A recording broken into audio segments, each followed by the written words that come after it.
तो मेरा ये बैच जो है ये सभी बच्चों के लिए है जो हमारे स्टूडेंट हैं, चाहे वो जीएस फाउंडेशन के हों, चाहे वो कॉन्सेप्टर में, क्योंकि मैं आप लोगों को बहुत मिस कर रहा था।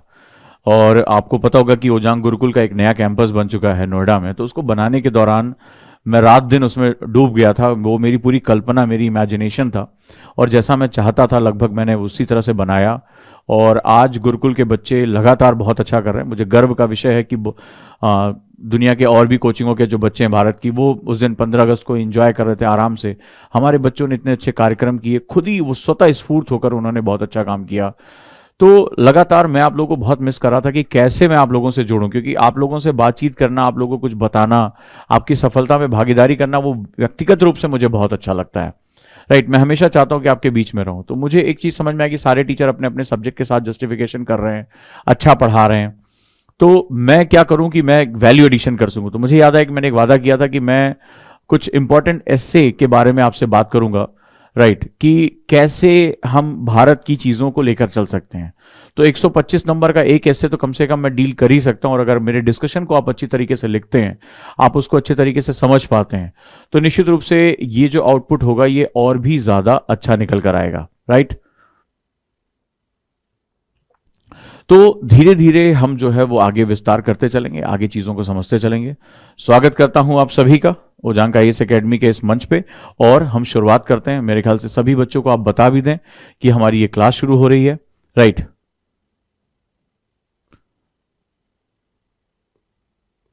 पूजा ने लिखा है आपसे कनेक्ट होते हैं तो लगता है कि पढ़ाई हो रही है। होनी भी चाहिए, क्योंकि मुझे रिजल्ट के लिए बहुत मेहनत हम लोग कर रहे हैं। आरएफआर का बैच अगर आप लोगों में से जितने लोगों ने ज्वाइन किया होगा तो कितना बड़ा इनोवेशन है। अब एक इनोवेशन और लेकर आ रहा हूं मेंस को लेकर, लेकिन उससे पहले जरूरी है कि हम चीजों को समझ सकें, हम चीजों को जान सकें। तो स्वागत करता हूं आप सभी का। राइट, और यहां से हम शुरुआत करते हैं। मेरे एक पढ़ाने का तरीका, जो लोग मुझे नहीं जानते हैं पढ़ाने के तरीके में, कि मैं डिस्कशन पे बहुत फोकस करता हूं। अगर आप इंडिया वे देख रहे होंगे तो हम एक छोटा सा वर्ड पकड़ते हैं, और एक मैंने नया नारा दिया है, हैंडल विद केयर। जैसे हमारे सामान पे लिखा होता है ना कि बहुत ध्यान से इसको हैंडल करो, इसको बहुत ध्यान से पकड़ो। तो यूपीएससी में एक चीज याद रखना, अगर कॉन्सेप्ट को डेवलप करना चाहते हो तो हैंडल विद केयर, यानी जो शब्द तुम्हारे सामने आ रहे हैं उसको बहुत ध्यान से, उसको सिर्फ जान के ऐसे निकलने मत दो, उसको पूरी गहराई से जानो। जैसे उस दिन अगर आपने देखा होगा द राइजिंग पावर, हम कितना कैजुअल होकर इस्तेमाल करते हैं कि इंडिया राइजिंग पावर है, लेकिन राइजिंग पावर का क्या मतलब होता है, किसके कितने डायमेंशन है। फिर हमने उस दिन स्ट्रैटेजिक कल्चर, पूरी क्लास घूमते हुए वहीं पर आकर खत्म हो गया स्ट्रैटेजी कल्चर, और अगले दिन आपने देखा कि न्यूज़पेपर में आ गया कि भैया भारत की अर्थव्यवस्था पर कैपिटा इनकम 7 गुना बढ़ जाएगी। तो डिस्कशन इतना एडवांस लेवल पे चल रहा है कि आप जो भी हम बातचीत कर रहे हैं वो आएगा। और आज भी इंडिया वे में देखना कि अभी कल हमने डिस्कस किया, आज अखबार में वर्ड के वर्ड वैसे के वैसे आ गया है। तो ये जो डिस्कशन की पावर होती है वो बहुत पावरफुल सेगमेंट होता है। तो आप लोग भी जब मेरी बात को सुना करिए, तो सिर्फ सुनना नहीं है, उसको लिखते रहा करिए, उसको फ्लो चार्ट बनाइए, उसको समझने की कोशिश करिए। जैसे अभी मैंने बात कही कि यूपीएससी में हैंडल विद केयर बहुत इंपॉर्टेंट है, यानी कोई भी शब्द आ रहा है तो उसको पूरी तरह से अगर तुमने समझ लिया तो वो आ गया। जैसे कल मैंने बात किया तो क्लास में बहुत से बच्चों को ही नहीं पता था, बैंक शब्द हमने कितनी बार सुना, बैंकिंग। अब बैंक शब्द का सही मतलब क्या है मोस्टली क्लास में किसी को नहीं पता कि बैंक होता क्या है। किसी ने कहा पैसा छापता है, किसी ने कहा पैसा बढ़ा देता है। तो वो चीज हमें पता ही नहीं है कि हम इससे क्या, और एक खबर को मैंने कितने आयाम से जोड़ दिया वहां पे। ये पावर अगर तुमने जनरेट कर ली, यूपीएससी तुम्हारा है। यूपीएससी में क्वेश्चन करना तुम्हारे लिए मजाक बात हो जाएगी कि अरे आराम से हो जाएंगे। लेकिन ये ध्यान रखना, इसके लिए तुम्हें एक्टिव लर्निंग करनी पड़ेगी, लगातार उसको लिखना पड़ेगा। सुनने से कोई भी फायदा नहीं होगा, 80% आप 24 घंटे के अंदर भूल जाओगे। मैं बार बार आपको यही चीज बता रहा हूं। राइट, अब ये इसलिए भी कह रहा हूं क्योंकि इंडिया 2030 बेसिकली एक डिस्कशन डॉक्यूमेंट है। इंडिया 2030 सबसे पहले अगर हम बात करें तो नीति आयोग ने इसको प्रपोज किया। अब आ जाते हैं अपने टॉपिक पे कि इसकी गहराई क्या है और इसमें मैं क्या क्या चीज कवर करने जा रहा हूं ताकि आप भी उसको समझ सकें। तो 2-3 चीजें जरूरी है। जो लोग अभी इंडिया वे के साथ नहीं जुड़े हैं वो जुड़ जाएं, क्योंकि तुम्हें समझ में आ गया होगा कि ओजांग सर ने 299 रुपए में ऐसी चीज ला दी है कि foreign policy, economic policy, Bharat की प्राचीन जो सनातन जो हमारी संस्कृति है, जो हमारा जो लिटरेचर है, पता नहीं ओजांग सर सब कुछ इसी में लपेट देंगे। और मुझे पढ़ाते समय बाधाएं पसंद ही नहीं, मैं बस उड़ना पसंद करता हूं कि जो मुझे आता है मैं अपने बच्चे को दे दूंगा। तो उस तरह से आप ध्यान रखना कि आप कोशिश करो कि द इंडिया वे में जो नहीं जुड़े हैं वो द इंडिया वे में हर हालत में जुड़ जाएं, जो नहीं जुड़े हैं बहुत ध्यान से इसको सुने। और दूसरा जो सबसे इंपॉर्टेंट सेगमेंट है वो ये है कि आरएफआर आपके लिए मैंने संजीवनी बूटी, मतलब अगर मैं कहूं कि पिछले सालों के मेरा जो पूरा एक्सपीरियंस है वो आरएफआर के साथ है। तो आरएफआर जो है वो उसके साथ आपको जुड़ना ही जुड़ना है, अगर चाहे इस साल दे रहे हो चाहे अगले साल दे रहे हो। अगर अगले साल दे रहे हैं उसके अगले साल दे रहे हैं तो भी आपके पढ़ने की गति कई गुना बढ़ जाएगी। जब हम किसी क्वेश्चन के साथ चले जाते हैं तो क्वेश्चन की एक साइकोलॉजी होती है, वो सारी की सारी साइकोलॉजी, राइट, तो वो अपने आप हो जाएगा। अब जैसे लिखा कि घर में पैसे नहीं मिल पा रहे, गिन्नी तुम्हें पता है कि अगर तुम शायद मुझे बहुत लंबे समय से नहीं जानती हो, मेरे सामने कोई पैसे का रोना रोता है ना तो मुझे वाकई में लगता है कि वो झूठा है। रीजन बता रहा हूं बेटा, मैंने पूरी इंजीनियरिंग अपने दम पे की है, ठीक है, अपने फादर से सिर्फ फर्स्ट ईयर में पैसा लिया है। ट्यूशन पढ़ाता था मैं, अपने टैलेंट को यूटिलाइज करता था, कई जगह रिजेक्ट होता था, छोटे बच्चों को पढ़ाता था। मेरी पहली स्टूडेंट जो थी वो 4th क्लास की बच्ची थी, बेहद जिद्दी, और उसने मुझे बहुत कुछ सिखाया। मैंने भूसा ढोया है, मैं इंश्योरेंस बेचा है मैंने। क्या बात कर रहे हो तुम? सवाल यह है कि आपको पैसा मांगने की आदत हो गई है, पैसा कमाने की आपको आदत ही नहीं है। और आज पैसा कमाने की जो मेरी आदत है वो मेरे अंदर इतना स्वाभिमान पैदा, किसी भी बुरी से बुरी स्थिति में आ जाऊं मुझे डर ही नहीं लगता, क्योंकि मुझे पता है कि मैं अपना जीवन आराम से चला लूंगा। मैंने जीवन में जो भी सीखा है, जो कमाया है, मेहनत भी करना, शरीर भी मजबूत कर लिया, भूसा भी ढो लिया, इंश्योरेंस भी बेच लिया, ट्यूशन भी पढ़ा लिया, सब कुछ कर लिया, तो मुझे पता है कि मैं भूखा नहीं मरूंगा, मैं अपना जीवन आराम से चला लूंगा। और जब इंसान को यह कॉन्फिडेंस आ जाता है ना तो कुछ भी कर सकता, वो निडर हो जाता है, और जिस दिन तुम निडर हो गए उस दिन सब कुछ ठीक हो जाएगा, ठीक है। तो बहुत कुछ ऑनलाइन आप कर सकते हैं। गिन्नी ने कहा पापा घर से बाहर नहीं जाने देते। आज की डेट में सोशल मीडिया के माध्यम से मान लो तुमने एक चैनल खोल के लोगों को बढ़ाना शुरू कर दिया, उस चैनल से तुम्हें रेवेन्यू आ जाएगा। 199 299 रुपए का रेवेन्यू कमाना बहुत आसान काम है। तुम ये सोच ही नहीं रही हो कि तुम्हें पापा नहीं दे रहे हैं, पापा घर से बाहर नहीं जाने दे रहे हैं। बहुत से ऐसे बच्चे हैं जो दिव्यांग है मेरे, वो अपने घर पे बच्चों को, वो जा नहीं सकते ट्यूशन पढ़ाने, अपने घर पे बच्चों को बुला के पढ़ाते हैं। और हमारे घरों में हमें 5-10 रुपए तो हमें छोटे थे तब मिल जाया करता था, हम गुल्लक में रख लेते। 299 रुपए आपने जमा नहीं किए, इसका मतलब आप फजूल खर्ची करते। इतने पैसे तो हमें शादी ब्याह कहीं भी जाओ शगुन के लिफाफे में मिल जाते हैं। क्या बात कर रहे हो आप लखनऊ में रहती हो, राजधानी में रहती हो, पर कैपिटा इनकम आपकी बहुत अच्छी होगी, किसे समझा रहे हो? तो ये सारी चीजें जो आप कह रहे हो कि पापा घर से बाहर नहीं निकलने देते, पैसे नहीं देते, ये सब मिथ्या है।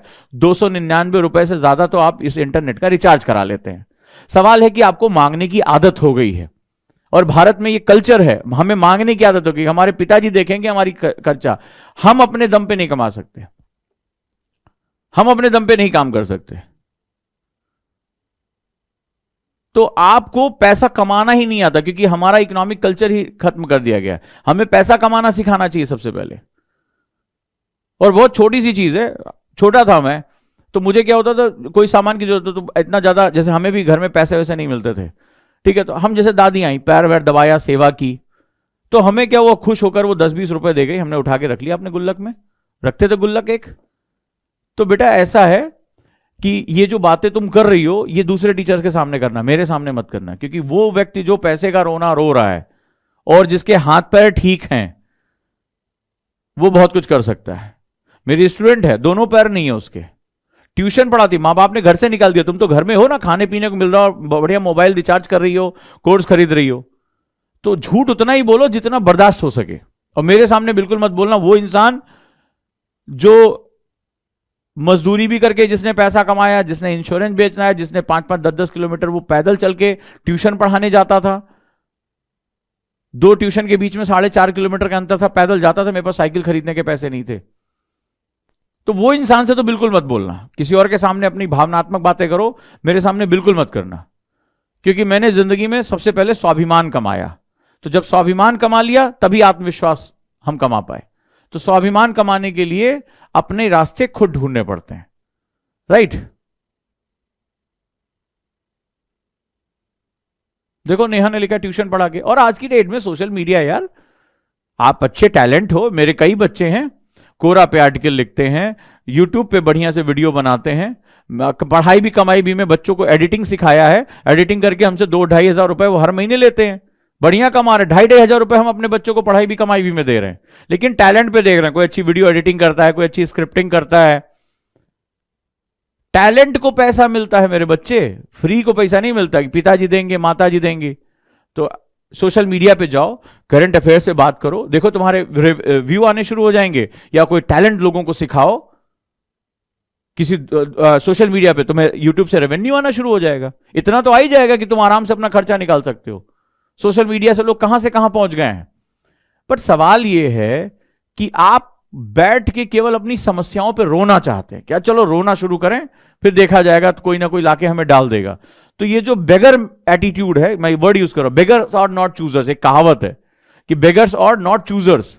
तो जिंदगी में अगर लड़ना है तो पहले अगर चुनना है कि हम मेरी जिंदगी अपने मन से चलेगी, तो तुम्हें लड़ना तो पड़ेगा भाई, तुम्हें लड़ना पड़ेगा। और तुम लोग रोने वाले हो कि कोई लाके दे दे, तो कटोरे जैसी मानसिकता लिए घूम रहे हो, उससे कुछ नहीं होने वाला, राइट। और कई बार मैं कोर्स की फीस इतनी कम रखता हूं, और मैं जानता हूं जब मैं रखता हूं तो मैं क्या सोचता हूं। जैसे मुझे अपनी इमेज याद है कि मैंने भूसा भी ढोया है, ट्राली से भूसा भी उतारा है, मिट्टी ईंटा चढ़ाया है। तो मैं ये सोचता हूं कि मनरेगा में आज न्यूनतम मजदूरी इतनी है कि अगर ये बच्चा 1 या 2 दिन भी मनरेगा में काम कर लेगा, मैं यही सोच के फीस रखता हूं कई बार, कुछ जो मेरे हाथ में डायरेक्टली है। कई बार खर्चे इतने ज्यादा होते हैं कि आप फीस को उससे कम नहीं रख सकते, तो मैं वो जो मेरे हाथ में होता है कि मुझे अपने आप को पे नहीं करना है, तो चलो एक काम करो, इसकी फीस इतनी कम कर दो कि ये बच्चा मनरेगा में भी अगर जाएगा, क्या करेगा, मिट्टी उठाएगा, गड्ढा खोदेगा, अपना श्रम करने में क्या शर्म है यार। तो आराम से आप वो फीस चुका पाओगे, अच्छे से दे पाओगे, ठीक है। तो वो हिम्मत होनी चाहिए, वो हिम्मत होनी चाहिए, क्योंकि अगर हिम्मत नहीं है तो सिविल सर्विसेज वैसे भी नहीं है। देखो आरती ने लिखा आपकी कोचिंग की फीस बहुत कम है बाकी कोचिंगों से, तभी तो हमारे पास पैसे नहीं बचते एडवर्टीजमेंट करने के लिए। लोग बड़े बड़े एडवर्टीजमेंट हिंदू में ऐड देते हैं, फलाना में ऐड देते हैं, हमारे पैसे नहीं बचते, क्योंकि हम मिनिमम मार्जिन पे काम करते हैं कि टीचर को दे दिया, इंफ्रास्ट्रक्चर को दे दिया, इंटरनेट को दे दिया, ऐप को दे दिया, इतना सही बचेगा बस, ठीक है। तो सबसे पहले ध्यान रखो, इस जर्नी में यूपीएससी सिर्फ गेन का एग्जाम है। यूपीएससी आपको इतना सशक्त बना देता है ना कि हर चीज पे आप बात कर सकते हो, क्या इकोनॉमिक्स, क्या हिस्ट्री, क्या ज्योग्राफी, क्या साइंस, क्या मैथ्स, क्या क्वांट, ये तुम्हारी पर्सनालिटी को डेवलप कर देता है। तो इस नॉलेज का फायदा उठाओ, अपनी नॉलेज को अपनी पावर बनाओ। करंट अफेयर से बात करो, जाओ सोशल मीडिया पे जाओ, खड़े हो, यूट्यूब चैनल बनाओ और बात करो डेली। देखो लोग तुम्हें कैसे जो है वो करते हैं, बहुत कॉन्फिडेंस आएगा, राइट। तो चलिए अब हम लोग जो बात करते हैं वो बात करने जा रहे हैं इंडिया 2030, एक बहुत बड़ा विजन डॉक्यूमेंट है, राइट। विजन डॉक्यूमेंट तो मेरे साथ जोड़ो तो डांट तो पड़ेगी, कायदे से पढ़ने वाली है, क्योंकि यही डांट बहुत जरूरी है, क्योंकि बार बार जो है दूसरों के सामने झुकोगे, यूपीएससी तुम्हारा नहीं है, ये सेल्फ कॉन्फिडेंस का नाम है। तो अब हम बात करते हैं कि क्या है हमारा सीन इंडिया 2030 का। तो ये एक विजन डॉक्यूमेंट है। विजन डॉक्यूमेंट होता है कि भारत कहां जाएगा। अब जरा हम बात करते हैं कि इस विजन डॉक्यूमेंट की हमें जरूरत क्या पड़ी, राइट। हम विजन डॉक्यूमेंट के बारे में बात क्यों करते हैं। विजन डॉक्यूमेंट, ध्यान से पहले समझो इस वर्ड को क्या है। विजन, इसका संबंध होता है फ्यूचर से। तो हम फ्यूचर को लेकर हम क्यों प्लान कर रहे हैं। तो फ्यूचर प्लानिंग जो होती है, फ्यूचर प्लान यानी भविष्य की जो नीतियां होती हैं उसके बारे में विजन बनाते हैं। विजन का मतलब होता है देश अगर आज ए जगह पर है तो हम किस प्रकार एक लक्ष्य तय करते हैं कि हमें बी स्थान पर पहुंचना है, बी स्थान पर पहुंचना है। अब बी स्थान पर पहुंचना है, कौन सी बड़ी बात है, बोल दो।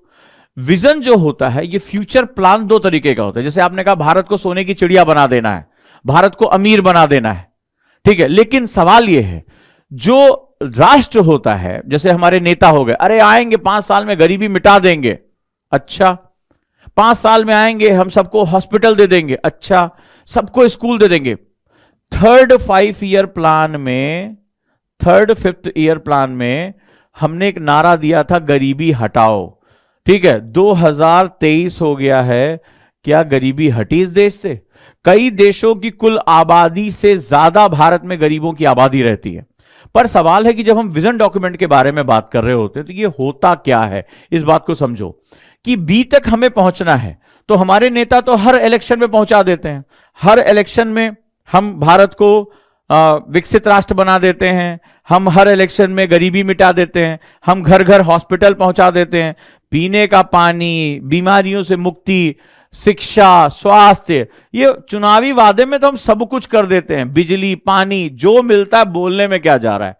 विजन डॉक्यूमेंट बेसिकली वो नहीं होता है, ये बेसिकली एक्शन प्लान होता है। ध्यान से समझना, एक तो हमारे नेता होते हैं, ठीक है, एक जैसे एक नेता थे, उनका भाषण सुना, वो बोला है कि भैया 20 लाख नौकरी प्रस्तुत कर देंगे। अब पता चला धीरे से कुछ किसी आईएएस ने बताया सर 2 लाख से ज्यादा वैकेंसी नहीं है, 0 1 ज्यादा लग गया है। बोले अरे यार कौन पूछ रहा है, ठीक है, ना ये पूछेंगे ना हम पूछेंगे, अब निकल गया तो निकल गया, अब संभालो इसको तुम।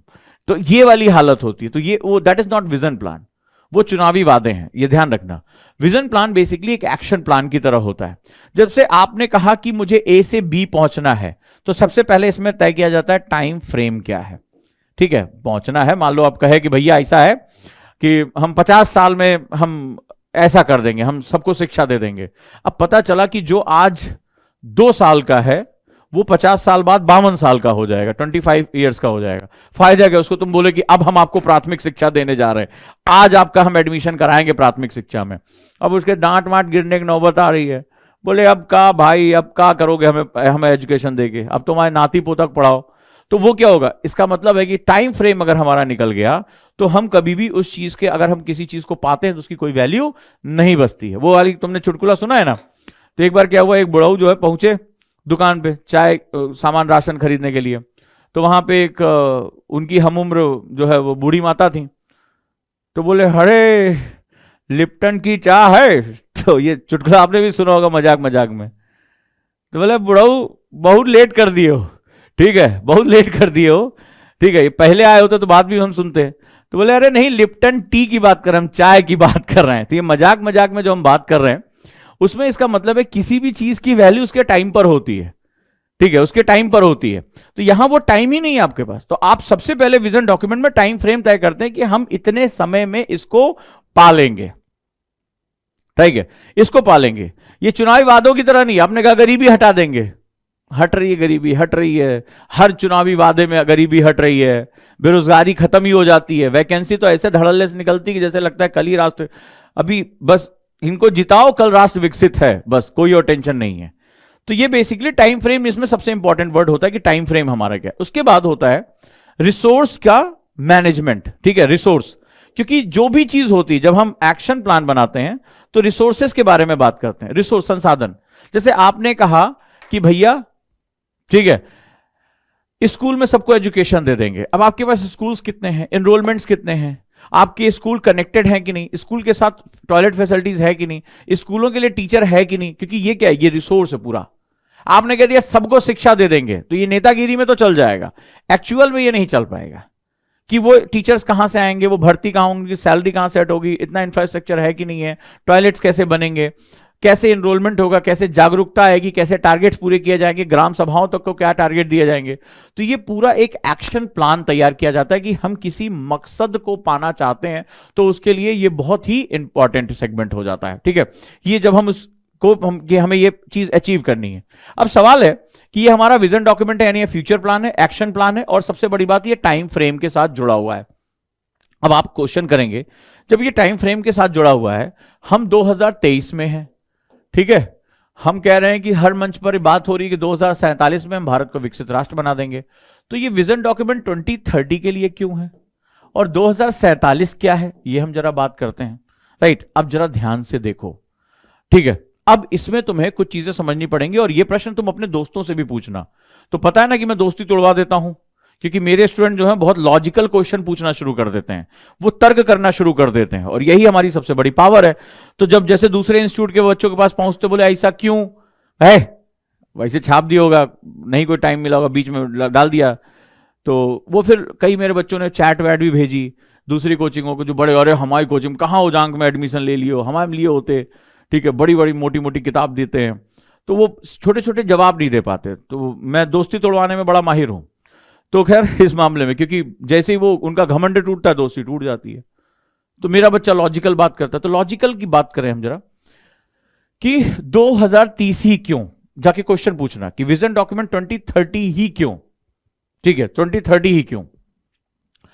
तो 2020 एक ईयर था जब भारत के पास सबसे ज्यादा यूथ पॉपुलेशन आ गई थी, यूथ पॉपुलेशन आ गई, सबसे ज्यादा यूथ पॉपुलेशन आ गई। ठीक है, ध्यान से सुनना इसको।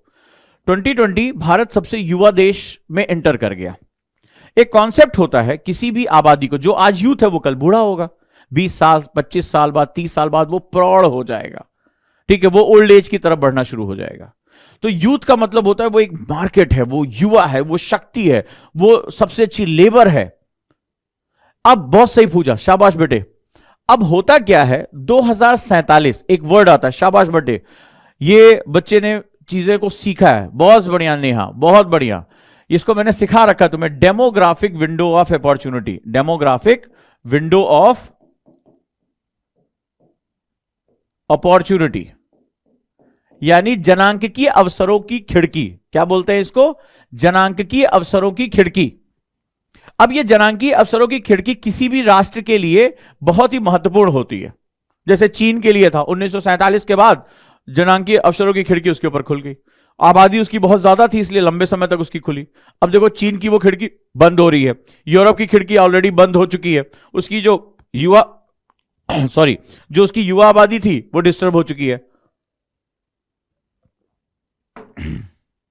वो पूरी तरीके से डिस्टर्ब हो गई है। अब ये जो खिड़की है वो भारत के ऊपर खुल रही है। तो जनांकीय का मतलब होता है, डेमोग्राफी जो वर्ड होता है, इसके ऊपर डिपेंडेंसी रेशियो, डिपेंडेंसी यानी आश्रितता अनुपात बहुत कम होता है। डिपेंडेंसी रेशियो इसके ऊपर बहुत कम होता है, आश्रितता कम होती है। आश्रितता किसकी? न बच्चों की आश्रितता होती है, न वृद्धों की आश्रितता होती है। ठीक है, इन दोनों पे, यानी हमारे माता पिता जो बूढ़े हो गए उनका भी डिपेंडेंसी कम होती है, बच्चे नहीं होते हैं।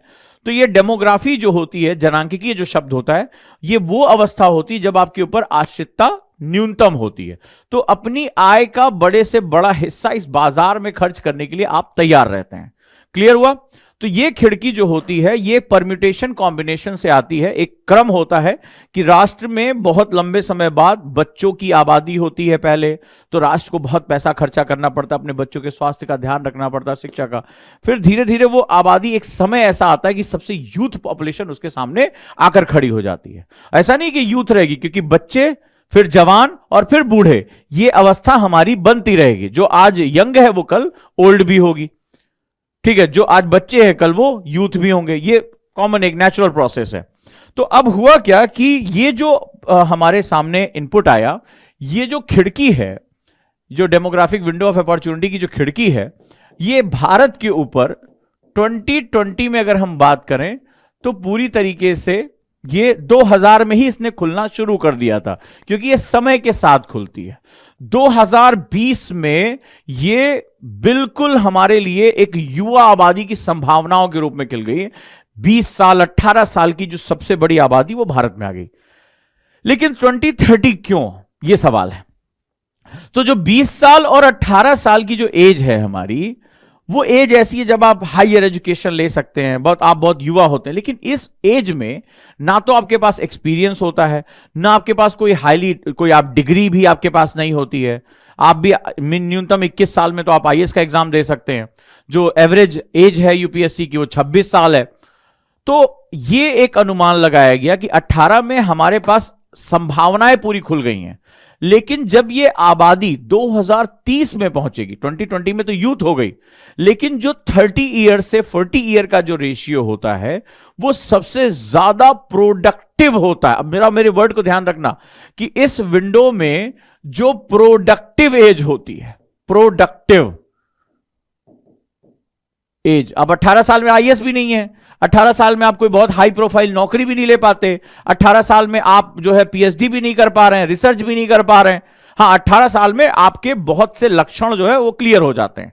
आप पढ़ने में अच्छे हैं, आप किसी इंस्टीट्यूट में चले गए, आपने आईआईटी क्रैक कर लिया, नीट क्रैक कर लिया, आपने जो है तैयारी करना शुरू कर दिया, आप मैथ्स में बहुत अच्छे हैं, आप जो है अपना डांस बहुत अच्छा है, आप अच्छा जो है लिखते हैं, ये सब कुछ आपने बहुत अच्छा कर लिया। क्लियर?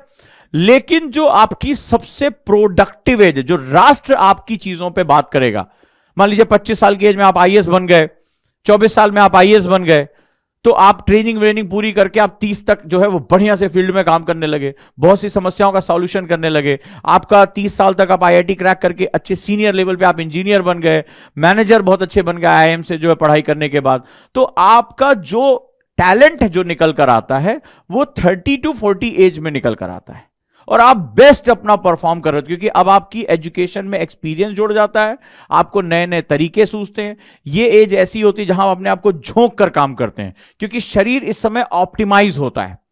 इससे पहले दिमाग में बहुत सी चीजें चल रही होती हैं, पढ़ाई भी कर लिया तो प्यार मोहब्बत में पड़ गए, गेम्स में पड़ गए, एडिक्शन में पड़ गए। लेकिन 30 से 40 की एज जो होती है जिम्मेदारियों की भी एज होती है, और इंसान को सेल्फ रियलाइजेशन शुरू हो जाता है।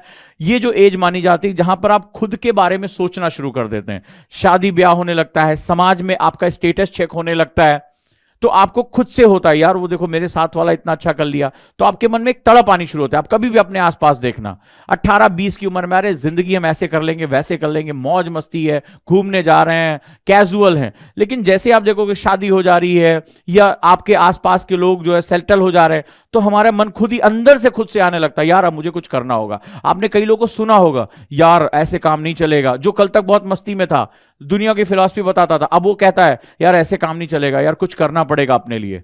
तो अब क्या होगा, उसके अंदर सेल्फ रियलाइजेशन यानी जिम्मेदारी आनी शुरू हो जाती है, और ये सबसे प्रोडक्टिव एज मानी जाती है, one of the most productive age मानी जाती है।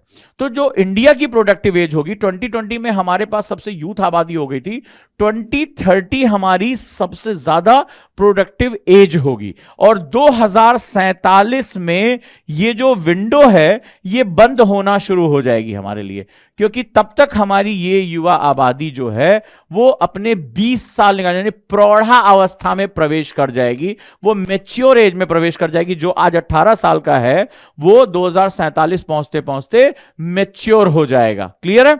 तो वो क्या होगा, विंडो जो है वो क्या होनी शुरू हो जाएगी, विंडो क्लोज होनी शुरू हो जाएगी, यानी भारत का बाजार श्रिंक करना शुरू होगा।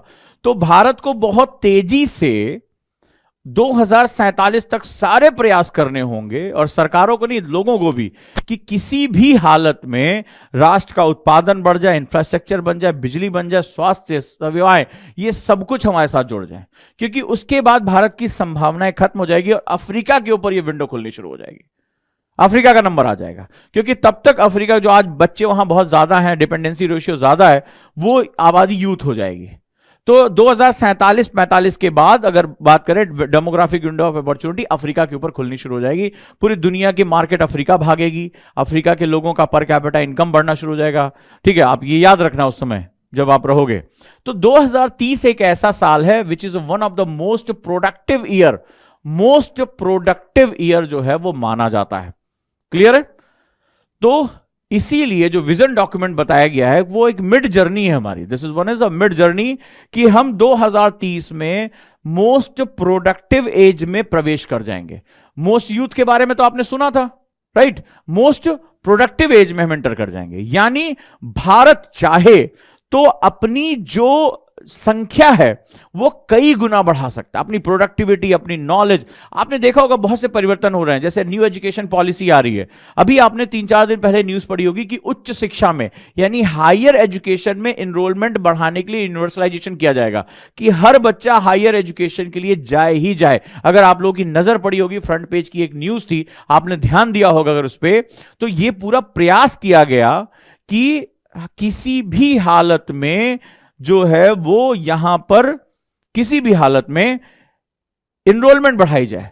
आपने देखा होगा इंफ्रास्ट्रक्चर बढ़ाने की बात हो रही है, तमाम तरह की चीजें हो रही, क्योंकि 2030 तक पहुंचते पहुंचते हम मोस्ट प्रोडक्टिव एज में आ जाएंगे। इसीलिए कल की जो न्यूज आई, अगर आपने पढ़ा होगा, कि भारत 2047 तक अपनी इनकम को 7 गुना बढ़ा लेगा, 7 टाइम्स। अब ऐसा क्या होगा? कई लोग जो है बैठ के मैथमेटिक्स लगा रहे हैं। कई लोगों ने सुना होगा अरे यार आज तो लगभग मान लो 2000, मान लो थोड़ी देर के लिए एग्जांपल लेते हैं, $2000 है, कैसे कह रहे हैं जो है 15 लाख प्रति व्यक्ति जो है आय हो जाएगी, कैसे हो जाएगी? कोई सवाल ही नहीं उठ रहा है। अरे जोड़ लोगे तो भी नहीं होगा, क्या चमत्कार कर देगी गवर्नमेंट? उनको समझ में नहीं आ रहा है कि हम बढ़ रहे हैं और धीरे धीरे अचानक से क्रांतिक हो जाएंगे। जैसे ही 2030 में हम जाएंगे, हमारी प्रोडक्टिव एज बढ़ जाएगी, यानी हम अपने अनुभव से हमारा यूथ जो है वो मल्टी डॉलर कंपनीज क्रिएट कर देगा, मिलियन डॉलर कंपनीज क्रिएट कर देगा। आज जो स्टार्टअप है, मान लो आज जो यूथ है, जो उसके दिमाग में कॉलेज में विचार चल रहा है कि यार मैं आऊंगा कल आर्टिफिशियल इंटेलिजेंस पे ये काम करूंगा, 2030 में जब ये पहुंचेगा तो इसको वो रियलिस्टिक लेकर आ जाएगा, वो काम करना, और उसकी कंपनी क्या करेगी, रेवेन्यू कमाना शुरू कर देगी। यानी अगर आज उसकी नेटवर्थ 0 है तो उस समय नेटवर्थ उसकी हो सकता है मिलियंस में हो। तो ये क्या होगा, ये सारी इकोनॉमी में जुड़ेगी। और ऐसे जाने कितने यूथ होंगे, एग्रीकल्चर में लोग जा रहे हैं, एग्रीकल्चर में संभावनाएं तलाश रहे हैं कि कैसे नई तरह की खेती हो। बहुत से ऐसे लोग जानता हूं ऑर्गेनिक खेती कर रहे हैं, वेस्ट मैनेजमेंट सीख रहे हैं कि कैसे कूड़े से जो है वो पैसा कमाया जा सकता है। तो उनको हर तरीके से ये समझ में आ रहा है। इट इज नॉट अबाउट कि पीसीआई इंक्रीज हो रहा है, इट इज अबाउट समझो कि क्यों हम तेजी से बढ़ेंगे। आज हम अगर बात करें तो आज के हिसाब से हम मुश्किल से 3 गुना बढ़ पाएंगे, 3 गुना आज के हिसाब से जो हमारा ग्रोथ है। तो कल जो न्यूज आई थी उस न्यूज में बोला 7 गुना बढ़ जाएगा। तो तुम्हारे मन में आएगा कैसे यार फालतू बातें कर रहे हैं 7 गुना, क्योंकि 2030 एक ऐसी विंडो खुलेगी जहां हमारा मोस्ट प्रोडक्टिव एज में हम एंटर कर जाएंगे। जो यूथ आज सोच रहा है, स्टार्टअप करने की सोच रहा है, जो आज पढ़ाई कर रहा है, जिसके मन में सपने हैं, जैसे मान लो आज हो तो आज 2023 में आप आईएएस बनने के सपने देख रहे हो, आप 2030 तक आप में से बहुत से लोग आईएएस बन चुके होंगे, आईपीएस बन चुके होंगे, सिविल सेवा में जा चुके होंगे, उनकी इनकम बढ़ चुकी होगी, उनकी जो नॉलेज है वो समाज में अपना कंट्रीब्यूशन उनका बढ़ा चुके होंगे। तो 2030 में जो यूथ है वो बहुत बड़ी संख्या में प्रवेश करके भारत की प्रोडक्टिविटी को बढ़ा देगा। और जैसे ये प्रोडक्टिविटी बढ़ेगी, हमारी मोस्ट प्रोडक्टिव एज में हम एंटर करेंगे, वैसे ही यहां पर क्या हो जाएगा, हमारा जो क्यूमुलेटिव इफेक्ट बोलते हैं ऑफ इकोनॉमी, यानी बहुत प्रभावी जो है हमारा सेगमेंट है, वो यहां पर बढ़ जाएगा। राइट, इसीलिए विजन डॉक्यूमेंट में क्या कहा गया, 2030, क्योंकि भारत प्रोडक्टिव एज में, और यहां से जो हम कमाना शुरू करेंगे उसी आधार पर 2047 में कहा गया कि भारत तीसरी सबसे बड़ी अर्थव्यवस्था बन जाएगा। तो लोग कह रहे हैं भैया मजाक चल रहा है, मजाक नहीं चल रहा है, ये क्यूमुलेटिव इफेक्ट है। 2030 के बाद हमारी गति कई गुना बढ़ जाएगी। आज के हिसाब से उसके मत देखो, क्योंकि हम अभी प्रोडक्टिव एज में एंटर नहीं कर पाए हैं। समझे, ये बात आज समझ में आई, कुछ नया कॉन्सेप्ट मिला तो लगा तो यार कुछ कम से कम थैंक यू तो भेज दो, कुछ नया बताया हो कि कैसे वो चमत्कार होगा, कैसे हम तीसरी सबसे बड़ी अर्थव्यवस्था बन जाएंगे, कैसे हम अगर हमारा आज के हिसाब से देखें तो केवल 3 गुना हमारी पर कैपिटा इनकम बढ़नी चाहिए, 7 गुना कैसे बढ़ जाएगी। 2030 हमारा मोस्ट प्रोडक्टिव एज कन्वर्ट हो जाएगा। क्लियर है,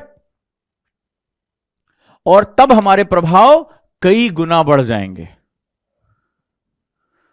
इसीलिए लोग भारत को मैथमेटिक्स में देखते हैं, अरे यार कुछ नहीं हो सकता, कहां से आ जाएगा पैसा, यहां से आएगा, यहां से हम ग्रोथ करेंगे। इसीलिए जो विजन डॉक्यूमेंट है वो 2030 को फोकस करता है। 2030 का मतलब क्या हुआ कि कैसे आप जो है 2030 में हम प्रोडक्टिविटी बढ़ाएंगे।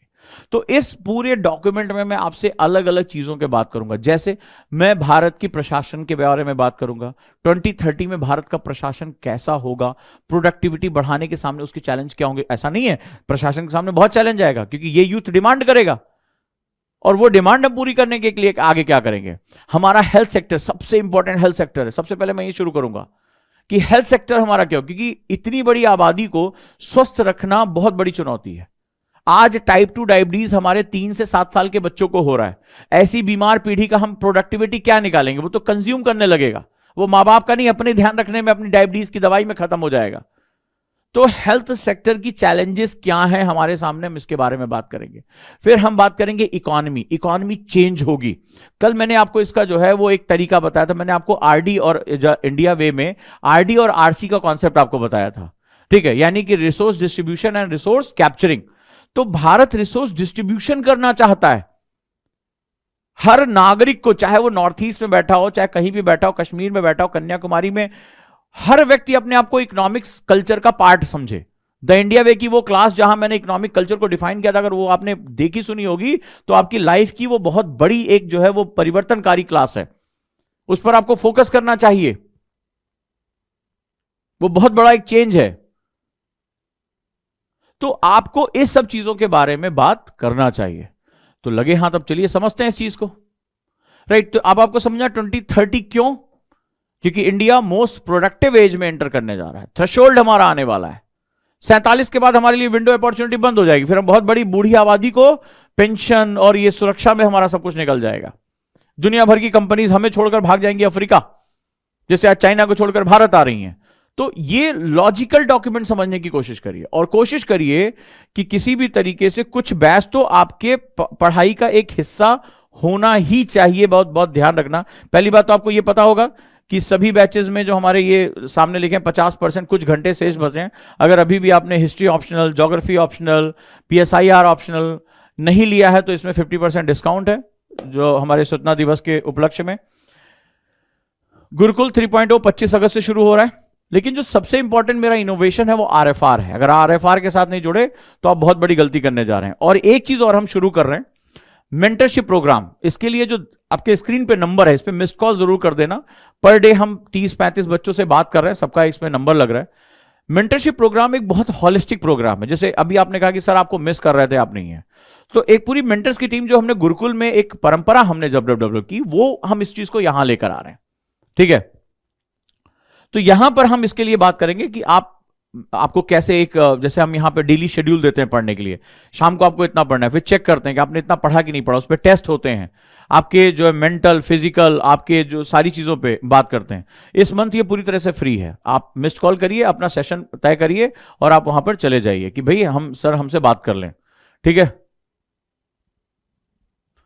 अब क्या पूछा है, एसए सेशन कौन से बैच के लिए? सभी बैचेस के लिए, सभी बैचेस के लिए ये मेरी क्लास सभी बैच को मिलेगी इंडिया 2030, क्योंकि ये सिर्फ पढ़ाई से रिलेटेड चीज नहीं है। मेंस के इसमें क्वेश्चन होंगे, मैं जो जो सेगमेंट डील करूंगा, चाहे वो इकोनॉमी हो, हेल्थ हो, इंफ्रास्ट्रक्चर हो, गवर्नेंस हो, गवर्नमेंट हो, ठीक है, ये सारी चीजें जो मैं, फॉरेन पॉलिसी हो, ये सारी चीजें जो मैं, एजुकेशन, ये सारी चीजें मैं जो डिस्कस करूंगा वो सारे के सारे आपके मेंस के लिए, एसए के लिए, और उससे भी ज्यादा जरूरी है भारत के प्रबुद्ध नागरिकों को तैयार करने के लिए। क्योंकि देखो, इससे पहले इंडिया वे की क्लास में मैंने डिस्कस किया था नैरेटिव, एक बच्चे बहुत अच्छा क्वेश्चन पूछा था। तो नैरेटिव हमें हमारा सेट करना पड़ेगा, हमें हमारा नैरेटिव खुद सेट करना पड़ेगा, और तभी सेट कर पाएंगे ना जब हम जागरूक होंगे। मेरे राष्ट्र की पोटेंशियल क्या है? कोई भी तुमसे कहते अरे यार 20 अभी कहां यार, वो जबरदस्ती SBI फालतू बात कर रहा है, 7 गुना कैसे बढ़ा लेगा पर कैपिटा इनकम, तो तुम भी कहोगे हाँ यार पर कैपिटा इनकम दुगनी होने में इतने साल लग गए, तो यार 2047 तक 3 ही गुना बढ़ पाएगा, इससे ज्यादा बढ़ ही नहीं पाएगा। क्योंकि तुम्हें पता ही नहीं कि 2030 में क्या होने जा रहा है। मोस्ट प्रोडक्टिव ईयर का मतलब क्या होता है, क्यूमुलेटिव इफेक्ट कैसे क्रिएट होगा, हमारी प्रोडक्टिव एज उस समय तैयार होगी। अब आप इसके बारे में डिस्कशन कर पाओगे, अब इसके बारे में आप बात कर पाओगे। आज जाके अपने बाकी जो दूसरे फ्रेंड्स हैं उनके बोलना कि why, what is the meaning of vision document, पहला क्वेश्चन ये पूछना। फिर दूसरा, व्हाई 2030, इंडिया 2030 विजन डॉक्यूमेंट जो दिया गया है वो 2030 क्यों दिया गया? आप यकीन मानो, अगर आपको कोई सेटिस्फैक्टरी आंसर मिल जाए तो बताना, नहीं मिलेगा आपको, क्योंकि वहां उनके इंस्टीट्यूट में ये सब डिस्कस ही नहीं होता है सिलेबस पढ़ो ना, ये पढ़ो खत्म करो। इतना इनोवेशन करने की हिम्मत नहीं है, वो वही पैटर्न चलता चला आ रहा है, सिलेबस पढ़ लीजिए हो जाएगा, यूपीएससी सिलेबस के बाहर कुछ नहीं पूछता है। तो हेल्थ के लिए नया दृष्टिकोण सिलेबस नहीं है। भारत के हर प्रबुद्ध व्यक्ति, राष्ट्रपति, प्रधानमंत्री, बड़े से बड़े लीडर, इकोनॉमिस्ट कह रहे हैं कि 2047 में हमें भारत को विकसित राष्ट्र बनाना है, और आप सो रहे हैं, आप वही पुराना 10 साल पुराना हेल्थ का डाटा पढ़ रहे हैं। तो ऐसे नहीं होगा आपको उस विजन के साथ चलना पड़ेगा जो राष्ट्र आपसे उम्मीद करी कि आप गवर्नेंस का पार्ट बनेंगे, आने वाले समय में IAS बनेंगे, और आपको आने वाले समय में भारत का क्या भाग्य है, भारत का क्या रास्ता, आपको पता ही नहीं, आप सो रहे हैं। तो टीचर भी सो रहे हैं, स्टूडेंट भी सो रहे हैं। तो आज जाइए, आज पूछिए लोगों से, वाई 2030 विजन डॉक्यूमेंट क्यों? 2030 का क्या मतलब होता है? लूडो खेले होंगे, बीच का रास्ता निकाल लिए होंगे, क्यों? 47 में क्या होगा? वाई 2047 बात करो ना, क्यों हम करेंगे? नहीं कर पाए तो क्या होगा? भारत विकसित राष्ट्र नहीं बन, अगर क्यों हम इतना जोर लगा रहे हैं? फिर हम ये बूढ़ी आबादी को खिलाने के लिए हमारे पास जो जगह नहीं रहेगी। आज से आप अंदाजा लगाओ, आज से 20 साल बाद आपकी एज क्या होगी? आप जो लोग मुझे सुन रहे हैं, आप यूथ नहीं रह जाएंगे, आप प्रौढ़ हो जाएंगे। जो आज प्रौढ़ हैं वो वृद्ध हो जाएंगे। तो ये सारी चीजें आपको बहुत समझने की जरूरत है। नेहा ने लिखा, मैंने इंडिया वे की क्लास नहीं ली है। अगर मैं कोई भी क्लास शुरू कर रहा हूं, अगर तुम उसको छोड़ रहे हो तो तुम अपने साथ बहुत गलत करने जा रहे हो, बहुत गलत कर रहे हो। क्योंकि मेरा जो लोग ले रहे हैं उनसे पूछो कि क्या स्थिति हो जाएगी, क्या वहां पर उनका विजन कहां तक पहुंच रहा है, और कितनी हाईली अपडेशन के साथ वो क्लास चल रही है, इसका आप अंदाजा लगाओ जरा। ठीक है, तो ये बहुत जरूरी है कि आप मेरे साथ चलें। और एक चीज और है कि बहुत सी क्लासेस हम एक नया सेगमेंट शुरू कर रहे हैं, ठीक है, यानी कि खेलो भी और जीतो भी। तो हम डेली जो है रात में अब एक क्विज लेकर आ रहे हैं। जो लोग, जैसे अभी किसी बच्ची ने कहा कि सर हमारे पास पैसे नहीं है, ठीक है, पढ़ने के लिए, तो डेली हम 500 रुपए अपने पास से दे रहे हैं। बढ़िया अच्छे जीके के जीएस के क्वेश्चन होंगे। Ojaank any time learning app पे आपको देना होगा वो टेस्ट, हम जल्दी अनाउंस कर रहे हैं। जो टेस्ट का विजेता होगा, यानी जो पढ़ने में अच्छा होगा, 500 रुपए डेली लेके जाएगा। 299 रुपए की तो इंडिया वे है मेरी, ठीक है। 2000 रुपए की आरएफआर की क्लास है, 4 दिन जीत गए, कोर्स खरीद लोगे, ठीक है। रात में ही वो क्लास रखेंगे, सब अनाउंस हो जाएगा। उसके लिए आपको ये व्हाट्सअप नंबर, इस पे व्हाट्सअप कर दीजिए, तो टेस्ट के लिंक आपको यहां पे दे दिए जाएंगे। वो Ojaank any time learning app पर ही होगा, याद रखिएगा। आरएफआर की क्लास यूट्यूब पे नहीं है, वो केवल कुछ ऐसे बच्चे जो सो रहे हैं उनको जगाने के लिए किया गया है। Ojaank any time learning app पे आरएफआर की क्लास है,